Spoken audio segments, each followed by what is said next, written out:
last year, my wife had sex with 12 different men. And every time when people hear that, they kind of like, what the? They look at me like, what's going on here? And I say, some of those men were men of faith. They were businessmen, and I knew all those men extremely well because all 12 of those men were me. And what I mean by that is I was one man in January, I was a better man in February, I was a better man in March, and so on and so forth throughout the years. I became different every single month, but different in a better way. And because of that, it's new and exciting all the time. She sees a new wrinkle in me and she's like, that's attractive, and it's not just because she sees me physically maybe changing. It's my spiritual authority changing. It's friendships in my life changing. The way the words I'm using are changing. Maybe different business opportunities that I'm taking and the way I'm responding to those. That she's like, this is different, and because of that, it keeps it attracting. Tommy, you're a husband, you're a father, you're a keynote speaker, coach, entrepreneur. You're the number one expert in helping Christian men transform their marriage. Man, I'm so excited for this conversation. Thank you for your time, man. I appreciate it. Oh man, thank you. The pleasure is mine to be on here, and I just honor you for the platform that you have and inviting me on here. I always don't think anything's a coincidence, right? Like I feel like God just aligns other men who are just Yeah. trying to spread His name and trying to do good for this world. And so I think we're coming into each other's lives at the exact right time, and I'm excited to see how that just transpires over the next course of this podcast, brother. Come on. It's going to be good, dude. I like to kick the show off by going back a bit. Like, where did you grow up? What was childhood like for you? Man, so I've had like a wild testimony, same thing. Like, you just kind of gave me little bullet points before we even started here. Yeah. And I think everybody does, right? Like every single person has a testimony. And first and foremost, like these testimonies are for obviously to change our lives, but it's also to change other people's Yeah. lives, right? Like, the line is everybody uses, right? Like our mess is our message, right? And, Mhm. but I grew up in Northern California. So I live in Las Vegas now, but grew up in a rural spot of Northern California, this little city called Eureka. It's up in the middle of nowhere. Like next closest city is basically 5 hours away, which is San Francisco. And so Wow. it's pretty rural. And so I grew up there for the first basically 39 years of my life. I lived in Southern California right after high school. I was in the military for a little bit. And Mhm. other than that, I lived there a majority of my life. My father was a sheriff, and I sometimes feel bad because I throw him under the bus, but I got to use it for good. Sure. Is he was a sheriff's deputy, been through a lot of hard things in his life, but he was not a picture of what a man should actually be. Hard worker, Mhm. yes, thought he was doing amazing in that. I don't think he knew any better, but adulterer, abuser, Wow. verbally, physically, all of that. And I watched what happened in marriage of like watched my parents have like literally the worst marriage ever. If it's been done, it's been done in that and to my parents. And so I watched this. And then, of course, what is caught is taught that became me, not the verbal abuser or physical abuser aspect of things. But so I've been together with my wife for 25 years now. Just celebrated our 18th anniversary. Come But on. when I met her, she was 17, I was 18, and we dated for 4.5 years, and I just was not a faithful person. Like I had significance issues because my dad, the way he was, I needed validation from everybody. So I was sleeping with everybody I could just to try to fill my cup, right? Sure. And of course, unfortunately, my wife was the victim on that side of things. Weren't married yet. I don't think it really matters whether we were dating or marriage. I mean, I know there's a little bit more of a covenant, but so anyways, I cheated on her. We broke up for a year and a half, and that's when I found God I guess I was like 23. I mean, I was a believer. I went to like a Catholic high school and things like that, Sure. but I was literally the shyest kid in high school. And so I had this weird thing now, which is just weird when I mentioned that I was the shyest kid in high school, because literally now what I do for a living is talk, right? Like, Yeah. so it's just so weird. So that Yeah. was kind of like my early years where like I watched it happen. It taught it to me, which is so important to the men leaders of our household, right? Is that our kids are always watching what Mhm. we're doing. I Yeah. became the person that I hated the most in my life. I became that person, right? Even Mhm. though I hated that person the most, I became him in certain aspects. And so that's when I found Jesus and my life Wow. radically changed. And so I'll kind of stop there because I can get me Yeah. ripping for too long. But that's when like things kind of started taking a turn for the good in a lot of ways. Some kind of other hard parts in my testimony as well. But that was like the first iteration of my life. Yeah, I think, growing up, I didn't have a good example of what a marriage should look like, right? My parents were divorced when by the time I was 10 years old, and my wife, she came from a broken home as well. We didn't have any sort of idea what a good marriage should look like. We knew what we didn't want, right? But then we got married, and I know for sure I brought in stuff that I grew up watching, like, oh man, I'm not going to communicate to her, I'm still going to, stay away from you on this stuff, and would get angry. And so I went through therapy when I first got married and tried to figure Mm. out all that. And, um, but I would say that my wife and I were first generation Christians, and I know that there's first generation Christians that are listening to this show. Mm. How do first generation Christians raise kids to be passionate for Jesus when their kids didn't have to go through that chaos? Yeah, I mean, so, and you mean first generation Christians, like you didn't have it modeled for you? Is that what Yep. you're meaning by like Yeah, that? so my parents were not Christians, either was my wife's parents, and so we're I try to figure out, like, how do we raise our kids that they didn't have that crazy testimony of like, "Man, dad, I battled addictions, and dad, like, you used to beat up mom," and all that stuff, right?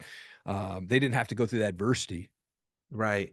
But here's the thing of that, right? Like, 'cause I think anybody, no matter what, like maybe they don't have to go through watching crazy marriages. Maybe they don't have to, go through addictions or things Yeah, like that. But just knowing life, I don't think, and especially, right, and you would agree, like I've never met one person who still hasn't like had something that's hard in their life that's going yeah, to come. And sometimes I say this and I feel bad about it, but it's like all pains to a certain extent kind of feel really similar, right? Like when sure. we were in high school and we got our heart broken, right? It felt like I can't live anymore, right? Yeah, But then as you totally. get older and maybe you have financial struggles or something hard happens or you lose your job, and it kind of all feels roughly the same, just kind of like on the wealth side of happiness. Yeah, Like it's not like all of a sudden you win the lottery, it feels 100 million times better than when you just have like an amazing, maybe birthday party or something. It's not like the happiness levels are different. And yeah, so it's the same thing for our kids, right? Yes, the battles we fight, most likely they won't have to fight them if we're doing the job of showing and then teaching and then guiding them in the spiritual leadership and getting yeah, developing a spiritual relationship with them.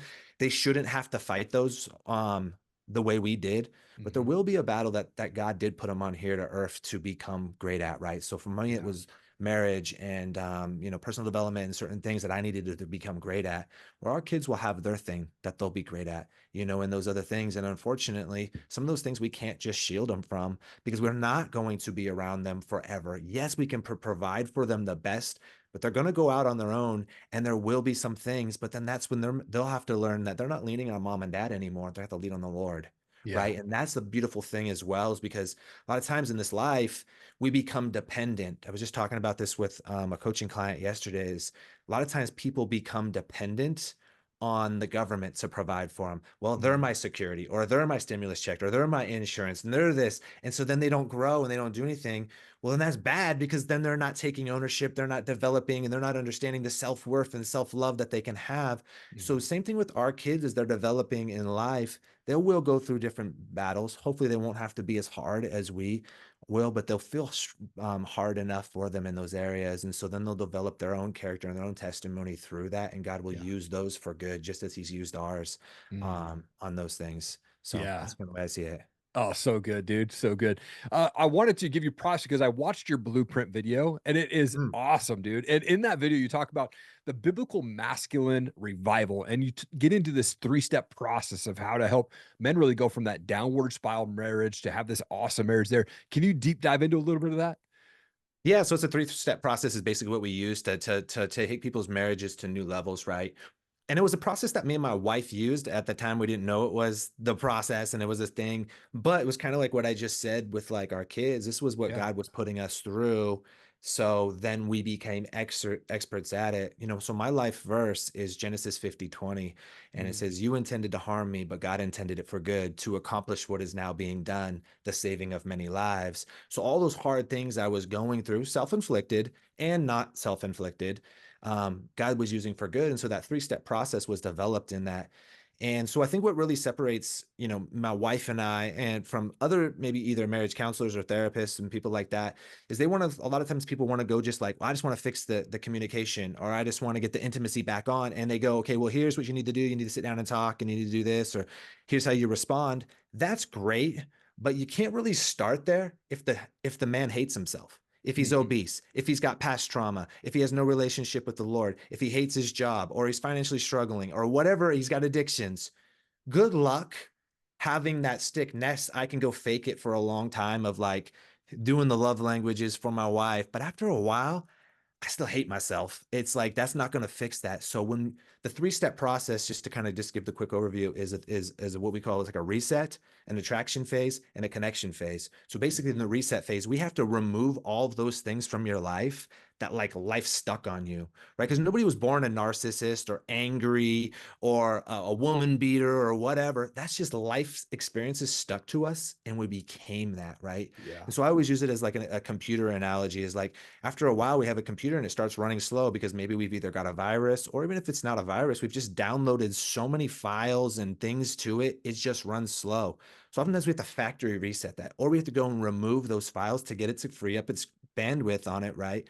For us to be run smooth. And so that's what we do is we really have like this reset process where it's like we need to remove the things from our life that aren't serving us. Sometimes those are big things for people, and sometimes it's just small things. It could be things like porn, drinking, cussing, friends, social media, watching the news, different things like that are just making us not be this vibrant person that God created us to be. So we remove these things, but then we have to add things in. And that's when the attraction phase comes back in. So now we have to be like, let's add something back in. Well, now that's like, hey, I'm going to add health and fitness into my life, and I'm going to be and value fitness. I'm going to stop drinking beer, and I'm going to start drinking water. I'm going to stop just watching TV, and I'm going to put in 30 minutes of intentional movement. I'm going to, instead of start blaming other people, I'm now going to take extreme ownership. Instead of having unforgiveness, I'm now going to have forgiveness. Instead of not speaking up and praying over other people, I'm going to start praying over my family, right? So we have this attraction phase where now we've removed things that were holding us back. Now we're adding things that are making us stand out more. Our physical looking like, right? Our mental stability, our spiritual authority, because we're praying, we're doing all these other things, we're surrounding ourselves with godly men. So then we have that attraction phase. And then the last, now we're primed and ready to where we can actually just connect with our spouse because I'm willing to be vulnerable because I've already now become a person who can be that rather than faking it after a while. It's not a fad diet anymore. This is actually who I am. And then you can actually fall back in love. And then that's when all those steps come in to be able to do it. So it's I don't want to say a longer process, but it's a working through there. And that's why it lasts. Like I literally just picked up a guy at the airport this morning. He's downstairs right now. And he's a client of mine. Been with us for like 6 months and he's just staying in the program because he loves it, but like literally watched his life drastically change. And then now he's just become a brother in my life and going through this. And he's going to stay with me for 4 days, right? And just have Holy Spirit talks and get on my podcast and do these other things because he took this process and it actually works. But it's not just like a quick fix, like a keto diet or anything like that. It's a lifelong thing that now is building the house on stone and rock, right? Rather Mm. than sand, as the Bible talks about. So I Yeah. know it's kind of a mouthful, but No, that's so good, dude. And I love the process. You break it down very easily in that video. And man, it's so good. One of the things I noticed in that video you talked about too is the honeymoon phase is something that should be permanent. Maybe it wasn't the video, maybe it was a video that you posted there, but Mhm. honeymoon phase should be something that is permanent, right? And for us men, I'm in my 40s. Like I think I've seen some of my friends, they kind of lose that passion in their marriage. And when you become roommates with your wife, right? And you're just like living life and just going through life. But how can men get back into that honeymoon phase with their family? Like, what's the best, like, step one for them to get back into that? I mean, great question. And you're so right, because I think that's why it's called the honeymoon phase, is that like the actual honeymoon ends and then you go home, and things Yeah. like that. So I think that's probably obviously why that has that name, but it ends is I think that a lot of times that men think that the wedding ring is like a participation trophy or a Super Bowl thing. Well, now I've won the Super Bowl. I don't have to do the work anymore. I got the prize, Yeah. where it's like, well, no, you're actually just signing up for the marathon, right? Like you have to still now go do it. It's not that you finished it, right? And so on those things, and I use this in there, and it's kind of a bolder line, but I use this when I speak on stages or I use it in that video. I say, last year my wife had sex with 12 different men. And every time when people hear that, they kind of like, what the? They look at me like, what's going on here? And I say, some of those men were men of faith. They were businessmen, and I knew all those men extremely well because all 12 of those men were me. And what I mean by that is I was one man in January, I was a better man in February, I was a better man in March, and so on and so forth throughout the years. I became different every single month, but different in a better way. And because of that, it's new and exciting all the time. She sees a new wrinkle in me and she's like, that's attractive, and it's not just because she sees me physically maybe changing, it's my spiritual authority changing, it's friendships in my life changing, the way the words I'm using are changing, maybe different business opportunities that I'm taking and the way I'm responding to those, that she's like, this is different. And because of that, it keeps it attracting. But it's just like in weightlifting in the gym, you can't just do 3 sets of 10 or the same weight all year round and expect to see gains, right? You Yeah. plateau. Well, that's marriage. You plateau. You always have to be constantly being different. And if you're different, it becomes you become attractive. Why do you Mm. think people cheat, right? Is because it's not because that person is maybe better looking than you or more successful. It's that it's different. Yeah. They're just looking for something different than it's the same thing. And so when we become different and challenge ourselves to see ourselves as doing things differently every single day, then what we'll do is we'll see our wives will see us differently. So Mm. maybe you don't want to go to the men's group at church because you're like, that really is not my thing. Well, guess what? You're going to get the same results because you're not doing anything differently. Go see what happens. You tell Yeah. your wife, hey, this Saturday, by the way, I'm going to go to the men's group on things. She's going to be like, you're doing what? You're like, I thought you never were going to do that. And you're like, yeah, I don't know. I just felt like I probably should check it out. And then you come back and you're talking about it. She's going to be like, you've never talked about the Lord this way. Right. And it's like, that's Mm. different. She's making the mental notes. Then you're like, hey, babe, tonight after dinner, you want to go for a walk? And she's like, dude, after dinner, you usually lay on the couch and take a nap. Like, you want to go on a walk? And you're like, yeah, I don't know. Maybe we can go on a walk. It's like, now you're doing these simple little things that are different and she's making mental note. Well, the next thing you know, she's like, I got a different husband because now you Mm. see yourself different. She's seeing you different. Now she's reattracted to you again. But any of us are going to get bored with the same person. That if it's the exact same person every single day, it's not exciting anymore. Yeah. Oh man. When you said that in the video when I was watching, when you said that your wife had slept with 12 third man, my initial thought was like, what? Right. And then you went into it. I was like, oh, okay, now I get it. But man, that was a shock for me when you first said that. And it's so important to, step it up, man. Like try different things, go out, take our wives on walks, right? Like do something different, think outside of the box, right? I love that. When you're coaching men, what's the common theme that you hear from men coming to you? They're like, man, I'm struggling with this right now. Like, how do I do better at this? Well, I think the root really, I mean, like root down one, their faith life is either and lukewarm, right? And Mhm. Jesus says, if you're lukewarm, Yeah. I'll spit you out, you Yep. know? And so it's not that they're axe murderers. Most of these guys are good dudes, right? Right.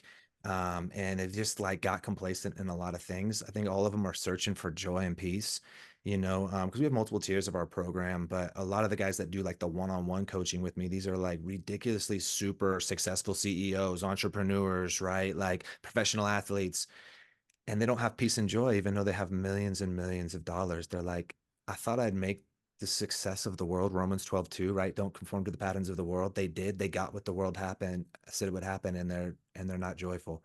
They're Yeah. stressed. They're not happy, right? And all that. And then that bleeds over into the marriage. And so a big part of it is that, right? Which is also part of their faith life being lukewarm. So then they're trying to find their happiness through the things of the world. And so they do that. But a lot of it is because a lot of them, most men, I mean, I would say 90% of men are pretty well hard workers in some way. They think that that's what makes them a great husband, Mhm. but that at the end of the day, that's one small part of it is being a hard worker, right? Yeah. And so they point the finger. I would say most men, it's her. She's not doing this. She doesn't appreciate me. She's not giving me sex. She doesn't do this. She doesn't do that. No accountability and no ownership. Of course, your wife has issues that she's not doing, but you can't do nothing about that. And so now she's in control of your circumstances, right? One of Mhm. my favorite Bible verses is Philippians 4:11 through 13, where Paul says, I'm content no matter the circumstance, whether well fed or hungry, whether having plenty or none. I'm content no matter the circumstance, right? And so, but in that situation, when we point the finger, we can't be content because our happiness is based off what our wife's going to do for us. So Yeah. we have to become enough in ourselves and enough in Christ. And when we're enough in ourselves and enough in Christ, there's no pressure, there's no expectations from our wife. And so then she attracts to us. But if we're puppy dogs just dropping the ball at her feet every moment of the day, she's like, get away from me, right? Like that, because she now feels the pressure of us. And so Mhm. when we can stop pointing the fingers at them and thinking they're the problem and fix the things with us, it's crazy how we attract it all in. And so it's hard for men to take the accountability and say, you know what, it's actually probably me. And it Yeah. is 100% of the time. And I don't care if your wife is sleeping with the football team, like you're still the problem. You're part of the problem that got it to the doorstep of Yeah. being for her to do that. And so if men can take that accountability, that's when we're like, all right, now we can take the first step. But if you're wanting to point the finger the whole time, you'll never get transformation. Yeah, man. So important to take ownership on that. I remember about well, gosh, it's been 2 years now, but I went down to an event in California, Carlsbad, California. Went to an event where I was invited to go. There was 50 people there. 49 were millionaires. I was the one that was not. And Mm, and I walked in and I was like, man, I want to be like these guys. And in mm, there, I met this guy there, dreadlock surfer looking dude named Kelly Cardenas. And him and I just connected. He's a man of faith. Went down to another event a couple months later, same house, same thing. I was the one that wasn't. And Kelly said, hey, let's go watch the sunrise and read the Bible in the morning. So I was like, mm, dude, heck yeah. So I walk through this neighborhood, dark out. We go down and sit on the beach. And I was just explaining to him, man, I just want to be like those guys. I want to like be this millionaire and have all this business. And he looked over at me and I'll never forget what he said. He goes, Erik, they have great businesses. They're all millionaires. They have great lives, maybe what we're seeing them, but how many of them have great marriages? And I just went, mm. oh, So I true. have all my priorities wrong right now, you know? And it was like this Mm, wake up call to start shifting my focus away from that so and good. chasing that to chasing my wife, right? You know? Oh man, that was that moment. How do married couples, so like life gets thrown at us, work, sports, church events, things like that. How do you find the quality time with your wife in dealing with all the busyness that happens in life too? Well, first, man, I love that story that you just shared. Listeners, listen to that because I think we all fall in that trap. Let's like we play that comparison game. Man, if I just had that house, Yeah. if I had that business at that level, oh man. One time somebody said to me, well, how do you convince people to work with you that have multi millions, way more money than you have, giant businesses as you have, and why would they ever listen to you? And I said, because I have the one thing that they can't have at that moment, which is an amazing marriage. You know what I'm Mm. saying? And Yeah. and so they can buy whatever, but you can't buy an amazing marriage, right? And so Yeah. and that's what I think what everybody wants at the end of the day. But just to get back to your question, is I always tell people, and it kind of goes with the people who have the money is I always say, man, to really scale your business, you need to scale your marriage, but to scale your marriage, you need to scale yourself, right? And Mm. then you do those things because we can all be those people who scaled their businesses, but then they're redlining stressed or they're drug addicts or they killed themselves, right? Like how many Yeah. movie stars or rich people do we know that that's their life? It's because they haven't scaled themselves and in their marriage. Just on all the headlines on TV right now is J Lo and Ben Affleck are getting divorced. What for like the third time? Right. Why can't they figure it out? Because they're doing the exact same thing, just a Yeah. 2 years down the road again, and nothing's changed. But if they did this, what to answer your question, long to get to there, No, you're good. we teach a framework of like what your priorities are in life, and I say that in like that blueprint video is that, and this is how we have to base all of our decisions for me and my wife on this thing, is that it goes God as the number one priority. Second is ourself. Third is our marriage. Fourth is kids. And fifth is business. And I always have to just kind of explain this just a little bit because the self people go, well, that's selfish, right? Yeah. For God, obviously self-explanatory, but I'm not saying like God's number one. That means we're doing all things God, right? Like we're in the word daily, we're tithing, we're taking Sabbaths, we're in church, we're, doing all the things that it says to do in the Bible, right? And so God number one. Then second self isn't me just going and drinking beers with the boys. It's me making sure that God's number one and being spiritually yoked with him. It's making sure that I'm physically okay and mentally strong. So then when I come to the marriage, I have a full cup. Mm. Then my wife does the same thing. Now we have two full cups that overflow onto the kids. And so, just as we were talking about at the beginning of the thing, is what is caught is taught. Now they're watching what an amazing marriage looks like. They're also seeing what amazing individuals' lives look like. And so we're pouring into them. Well, Mm. then now, because of that, they're becoming amazing kids. So by the time I get to business, the money aspects or whatever isn't really that big of a deal because my life is so amazing. I don't need $1 billion business. Now, does God maybe want us to have this, be able to do those things? Sure, but it's not a need. That's more of part of the process. Yeah. But so many men, as you know, right? Like business is number one, but they justify it by saying, "Well, this is for my family." Mm. Small part. We all know most of that is because we're trying to earn significance. We're trying to be keep up with the Joneses. We're trying to be see other people see us in certain aspects, and so it Yeah. becomes really really hard so to not do that. So we keep that at the bottom, right? And then the kids, they have a bunch of different things that they're doing, but because my marriage is above it, there's times where I have to miss my kids' things because I need to make sure that my wife and I's relationship is there. Because if not, then where do they get? Us having empty cups, and then they see us arguing, then they see us not having sex, like touching each other, things like that, and Yeah. getting into those things, right? Well, now what is caught is taught. Now we think we're giving them the best life because we're at every game. We're at every game hating each other. And then when they come home to a turmoil house, who cares? I would rather my kids have us to miss one of those their practice Yeah. to know that mom and dad are like on point. Mm. And then when we are at the games, it's amazing. And then they're coming home to an amazing home. And so we have to base our decisions on all of that. And we notice that nobody's ever perfect. Man, I have been working a little too much. I need to slow down. And even if I have tight bills that month, I need to do it because I have to keep my priorities. God's not going to forsake that. He's not going to be like, oh, you put your family and me before your business. I'm just going to let you go homeless. He won't ever do that, right? Because he Right. knows you got your order. So we basically, long answers, we keep it in that priority list and we have to check in and go, ooh, are we overworking? Are Mm. we putting the kids too much? Am I focusing on myself too much, or what am I not doing God enough? And just checking in and making sure that those are in proper structure. And if we keep that, life tends to run pretty easily for the most part on that. Yeah. Oh man, I love that. You got to have those priorities straight, man. And for me, I'm 44, so as soon as I wake up, I immediately go, man, out loud, thank you, Jesus, for another day to see Mm, and hug and hold my family. Of course, as quiet as I can, so I don't wake up my wife, right? But right. that's the very first thing that, man, Mhm. just being grateful that I got another day. And then for me, I'm making the bed, so there's two wins already in my mind. I'm going, cool. I woke up, made my bed. There's two wins, and then it's upstairs to worship, man. And Mm, that's that non-negotiable for me is spending time in prayer, spending time reading the word, spending time in worship.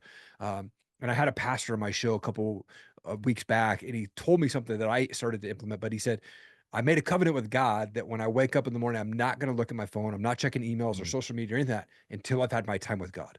mm, And I realized in the morning, like I'd be downstairs pulling my coffee, and while I'm waiting coffee, I'm looking at social media or whatever. And I just said, man, God, I'm gonna make that same covenant with you. And I just started putting my phone away until I've had that time with God. And it was a game changer for me. And mm. just in the last few weeks, man, priorities, man, got to make sure those are there. That's great, because I start my morning same thing with prayer every single day in my Yeah, bed, right? But then after like, as long as prayer that is, maybe 5, 10 minutes, whatever, sure. I roll over, I grab my phone, and sure enough, then I go through the Rolodex, check the text messages, go on social media because that's where my business is. I check what's going on in there, blah, blah, blah, blah. But it's weird. There's so many times where I just wake up just so peaceful, like just so thankful, so grateful. And then I grab my phone, and then all of a sudden it's this influx. And so we're almost starting from like a deficit, rather than like you're saying, get in the word first, get doing all of that other stuff, start with so many wins and just having God there setting the tone. And half the time, right? Like the word that you'll be in for that day will come up at some point in that day that you'll Yeah, use it to spit over somebody or that you needed to lean on it that day. It's like almost every single day that happens. But yeah. you're so right. Like that, when you do that, you're starting with so much win and so much joy. I do my reading primarily at night. I Mhm. love that. But Yeah. just hearing you speak on that about how much it was a game changer, I think I need to do both because I do love the evening as well as Mhm. I'll probably start implementing that in the morning just to even start with more of a win. So thank you Yeah. for sharing that. Oh man, yeah. I'm an early riser, so I'm usually up by 4:30 without an alarm every day. And Wow. but that means that I'm not a party animal. So typically 9:30, I'm passed out on the couch, right? Everyone's watching Mm. a movie and 5 minutes in, dad's out, like that type of thing. Man, I'm a big music guy though. So I love to ask the question, like, what kind of music do you like? Or is there a favorite band that you like to listen to? So it's funny. So I actually have a little story on that from this week, and maybe you're different, but I have to listen to worship music. Mhm. I actually have a microphone. I don't know if people can see it tattooed on my arm. Yeah, In my early 20s, I was a rapper nice. and did that for many years and whatnot, but a secular rapper. And then for a while there, I was doing like Christian hip hop, and that's a big part of my testimony. But Nice. now I primarily just listen to like Christian rock. Yeah, Elevation worship is probably like my favorite. I mean, sure, anybody who does worship music, that's probably one of their favorites, right? sure.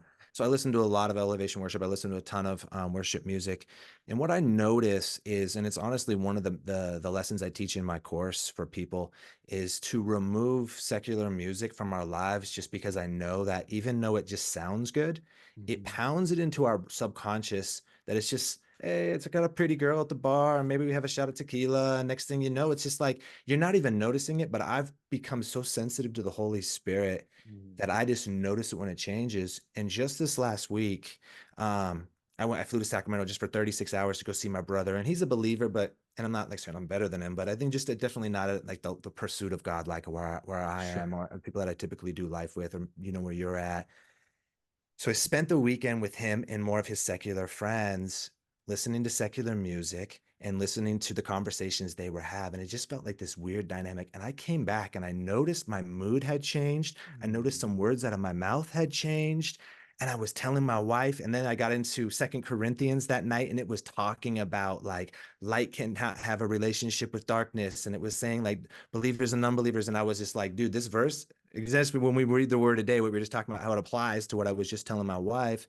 And then the very next day, so I lead my coaching, a group coaching on Monday nights, and I was going to speak on this topic, but right before I got on in our community app that we use, somebody had put out a comment in there and said, it was weird this weekend. He's just had this radical transformation. He's like, I was irritable all weekend and my wife was noticing it. And I was like, I kept telling her, like, I know, babe, I'm irritable and I just cannot figure this out. What is Yeah. going on? He Yeah. said he woke up Monday morning and was driving to work and he was listening to worship music and he was starting to feel really good. And he goes, oh my God, we were on a road trip this weekend taking my daughter to college.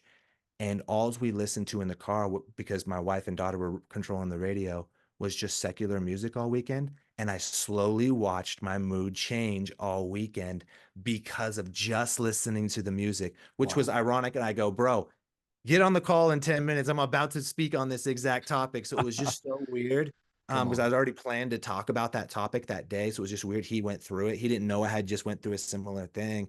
And Yeah. so I'm not trying to burst anybody's bubble here, but I just think there's levels to it, right? Of like what we're inputting into and consuming into our lives Hmm. all adds up and takes us away from how sensitive we are to the spirit. What's God doing in our life, or how stressed we are, these other things. And so music for me, unfortunately, because like I said, I got a tattoo of my mom. Me and my wife talked about this on a podcast earlier this week of like, I love Tupac. Like I love old 90s rap. Like I love it, but it's like, oh, every time I do it, I just watch my attitude and my mood change. So I had to Huge. remove it. So it's all worship music. So I don't know, what I guess what is your type of music that you love?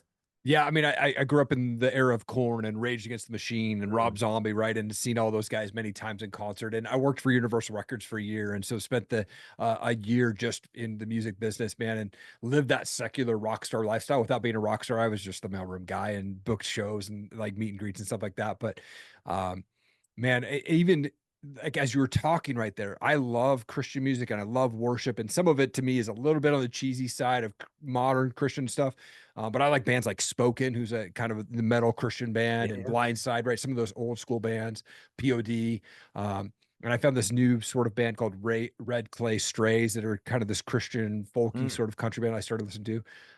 But it was funny. I actually was just listening to Outkast this week, and I could tell as I was listening, I was like, "Oh yeah!" I text my buddy, who was like still my best friend from like first grade. I'm like, hey, "I remember bumping out to this song in your car in high school, right?" And he's like, "Oh yeah, that's cool." And then, but I could sense my mood later on that day, kind of still having those beats, those lyrics in my head. Man, it's so transformational when you listen to that. And it was this kind of awakening, like, man, maybe I need to shift and start monitoring the music I'm putting in my head a lot more, you know?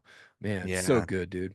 That's a great Uh, question. Dude, I saw that. yeah. I saw Korn and Rob Zombie. I got exposed to them because of my wife. She was a huge Korn fan, never heard Oh of them. yeah. They dating. So I went to the Korn and Rob Zombie concert back in Oakland, California, years Nice. ago. Nice. So definitely know what you're talking about. Yeah. Oh man, Tommy, I absolutely love this conversation, man. You impacted so many people and myself in this conversation, man. Thank you so much for taking time out of your day, man. I appreciate you. No, thank you for having me on there, man. I'll have to have you on my podcast, brother, because I can just tell, man, this is just we're very aligned in a lot of different things. And so Yeah. God bless you and your family and your ministry on this, man. Hey, if you've ever thought about starting a podcast but unsure where to go, you need to go check out erikallenmedia.com. Click on the resources tab there. I will walk you through how to start, launch, and run a podcast. I've recorded over 500 interviews since 2017, and I want to help you launch your podcast. Make sure that you hit that subscribe button so you catch every show when I drop them. Thanks again. Keep changing the world.